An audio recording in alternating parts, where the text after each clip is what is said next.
Y ya estoy cumpliendo 39 años, no la edad que, no la antigüedad de Parra, pero pues ahí lo voy, ¿no? Entonces, me tocó la ley 4. Bueno, en los 80s, en el 85, hubo un acuerdo en el Partido Socialista Unificado de México. Y dijimos, vamos a transformar la universidad y nos propusimos 4 tareas. 1, democratizar la universidad.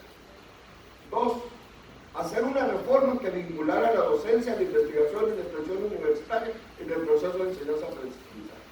3, desburocratizar. Y 4, vincular más la universidad a la sociedad. Entonces comenzamos a trabajar y muchos de nosotros, entre ellos Jorge Tadei, Miguel Ángel Vázquez y otros, llegamos al Consejo Universitario y desde ahí promovimos la democratización de la elección de coordinadores y del rector bajo una argucia que decía guardar la forma, cambiar el contenido. Es decir, por ejemplo, si para elegir rector se necesitaba las 2/3 partes del Consejo Universitario, el acuerdo del Consejo era hacer una votación abajo y que de acuerdo a esa votación,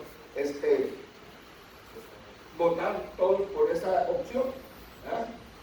El problema es que en la primera vez nadie obtuvo 2/3 partes del voto. Y en la segunda vez, que ya no me tocó porque me fui a una maestría, en lugar de darle, de asentar eso en un nivel de darle gobernabilidad a la universidad, volvió a haber elecciones. Y luego al siguiente año volvió a haber elecciones. Y entonces eso se aprovechó en el marco acá de afuera, es decir, es un caos la universidad. Todavía en el inconsciente de mucha gente dice, la democracia es un defecto porque genera ingobernabilidad.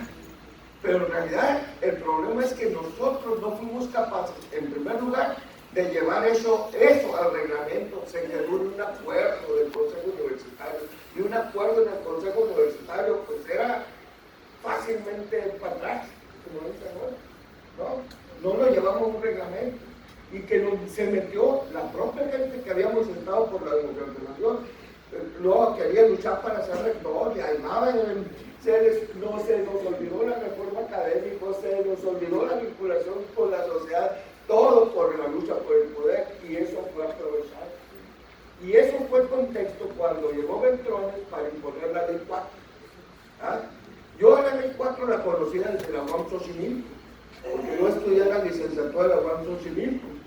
Y entonces ahí me di cuenta, leyendo los documentos básicos de la UAM, de que Echevarría, con la mano izquierda, había jalado a mucha de la raza del 68 y le dijo, mira, les doy la alternativa para que construyan una universidad de lo más avanzado. Y sí, en los documentos era lo más avanzado en términos académicos. Pero con la derecha, jaló una ley que la elaboraron en Francia después del 68 francés, tremendamente burocrática y autoritaria, y la impuso.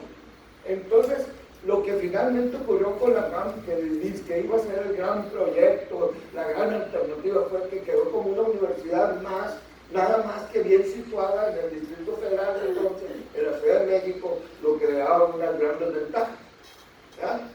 Entonces, de ese contexto de errores nuestros, fue que Beltrones llegó e impuso la ley 4, y nos opusimos a la ley 4 por tremendamente burocrática. Una anécdota muy chistosa, de esas veces que la vida te pone en condiciones bien curiosas, ¿no?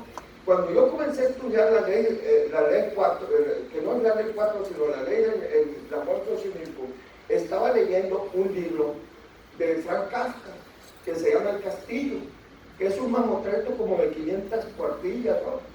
Una novela de esas que cuando la terminas es por el puro honor de terminarla, ¿no? Entonces, y dije, ¿qué fuera exactamente? Es como el Castillo de Kafka, ¿no? Porque el Castillo de Kafka es un tipo que llega a un castillo contratado por no sabe quién para hacer no sabe qué, y se la lleva a las 500 páginas describiéndote todos los personajes del castillo, todos los estratos y la fregada, y al final termina sin saber quién lo contrató y para qué lo contrató. Entonces, miren, ni más ni menos como esta ley, ¿no? Si tienes un problema, pues tienes que ir con el coordinador del programa. Si no te lo resuelve, tienes que ir con el jefe del departamento.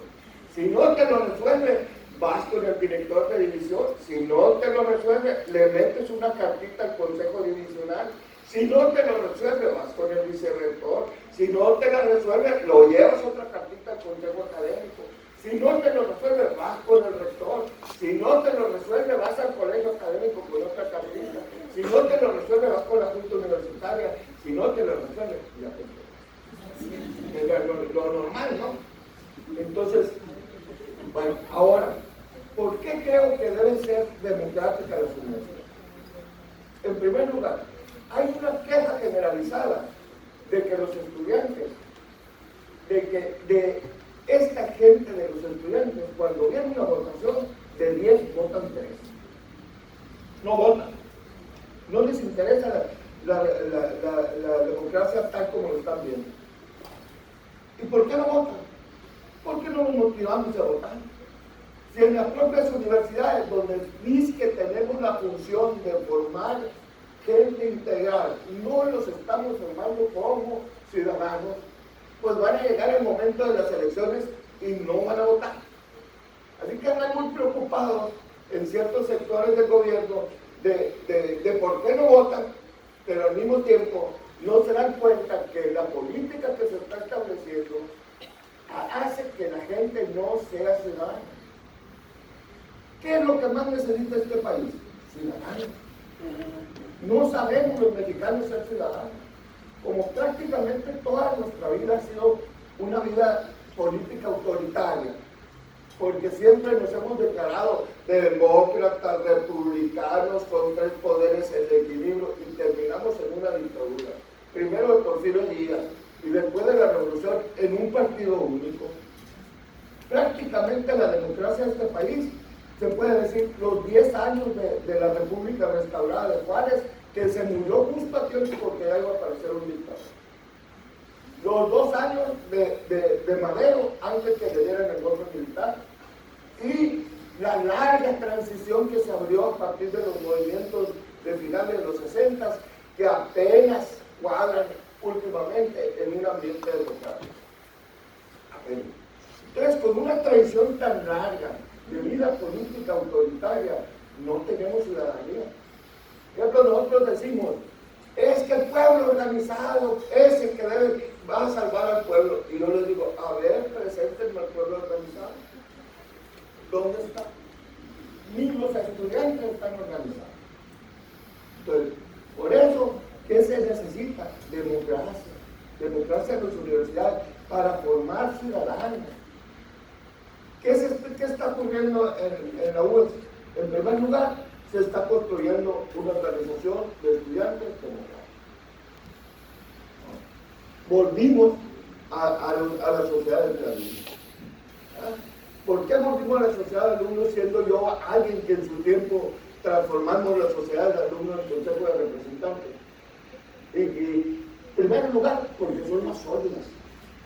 No están a los avatares de la coyuntura electoral, de la coyuntura del movimiento. Últimamente, en todas partes, priva la idea del Consejo Nacional de Huelga, que es la misma del CEU y la misma del CEUS.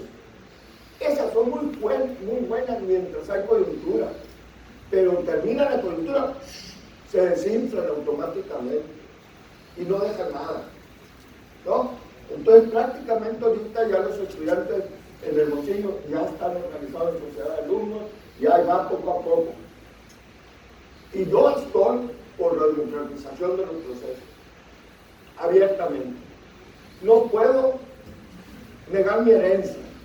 Yo soy un demócrata, 100% demócrata. Yo creo lo que dice la Constitución en el artículo 3. La democracia es un estilo de vida. Y no se puede ser demócrata nomás en las elecciones y no ser demócrata en tu casa, y no ser demócrata en la escuela, y no ser demócrata en la demás.